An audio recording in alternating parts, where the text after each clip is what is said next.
Today I'm going to replace another fluorescent bulb.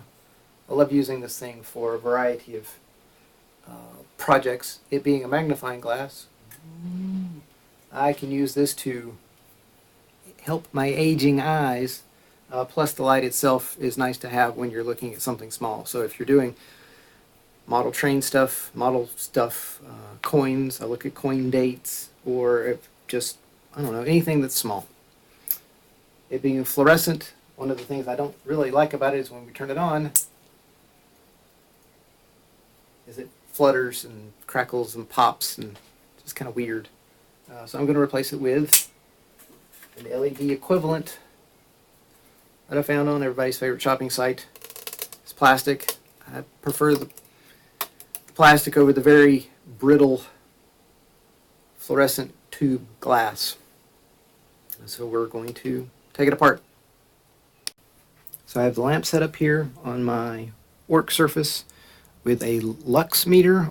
We're going to see how bright it is with the fluorescent and then with the LED after the replacement.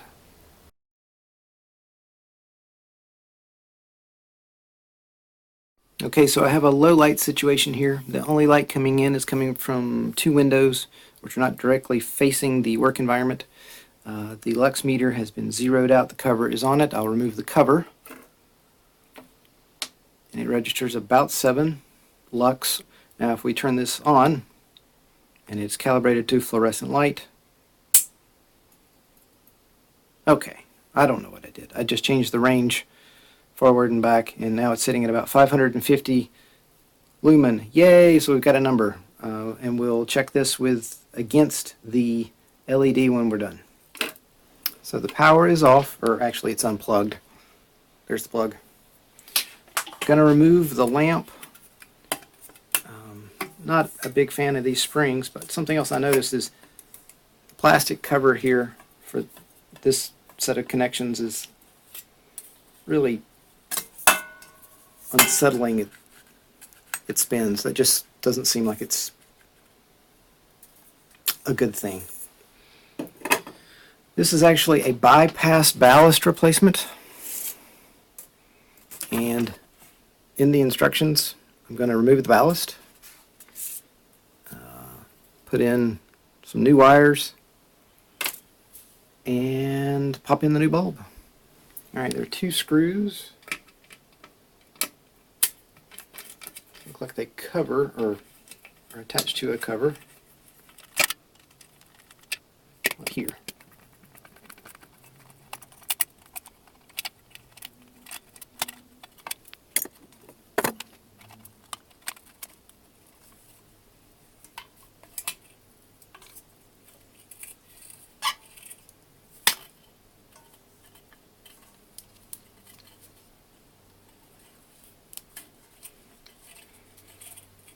Alright, I don't think it's really a ballast. Well, it may be a ballast. It kind of looks like a contactor in an old fluorescent tube lamp.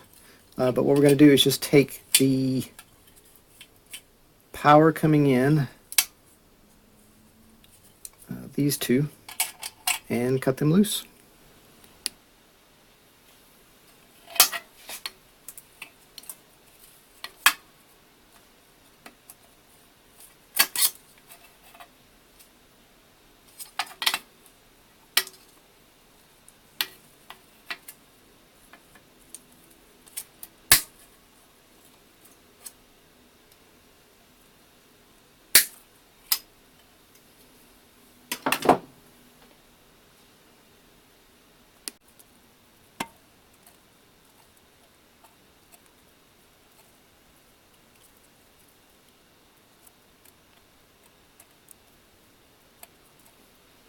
Get the wires stripped.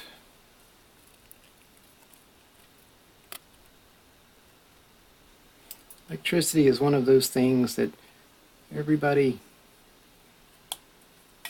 gets scared of. My dad was an electrician. We've had family members as electricians, friends of the family, etc., so forth. You don't have to be scared of electricity, but you really need to respect it. Turn breakers off. Unplug things, turn switches off, just to make sure that nobody gets hurt. Okay, so this is white coming in. This is the black coming into the switch, so ground and positive.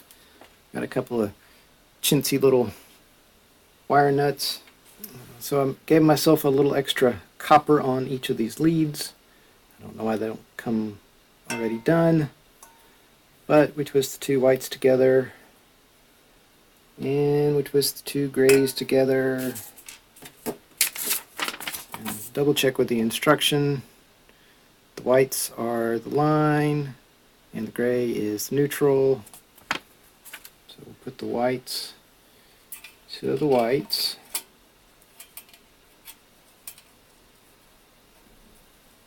In retrospect, the instructions call for wire nuts, but they didn't come with wire nuts.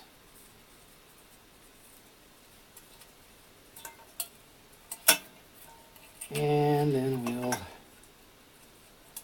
attach the gray around. We'll do this just to make sure I've got it right. I can always come back and put on some butt connectors with some solder. Just to test it, make sure I've got everything going the right way. I've hooked it up.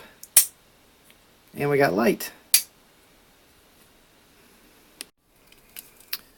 So I was going to put this little shield back on there, but knowing that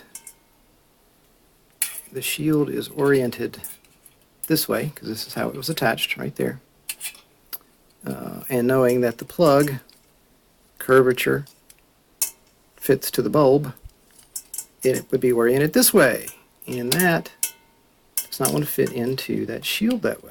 Now it will go in that way, which is not going to work, so I think I'll just not use the shield and just wire it back up like I had it. So by eliminating the shield, I needed to reattach this bulb clip. There was a screw that held the shield in down here, which will be omitted completely. These are nice and tight. And now we can attach the bulb. It fits in there really, really snug.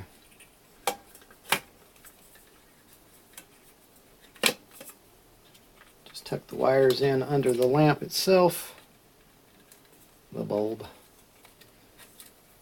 I hate these little springs. That's the back of my arm.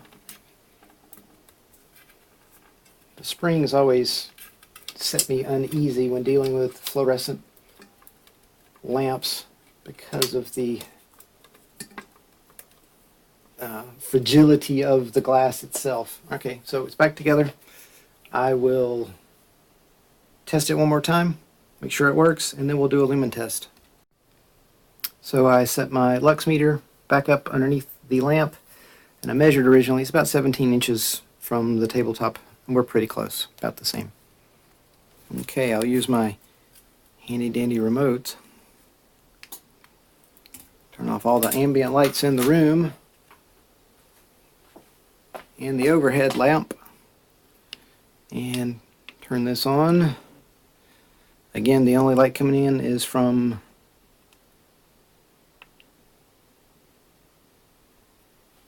oh, now it's so dark I can't see. Light source, fluorescent. Alright. Light's only coming in from the windows. It's been zeroed out.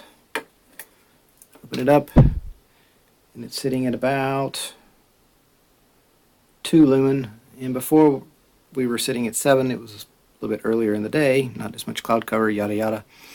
And the lamp put off 550 lumens. Well, let's see what the LED does.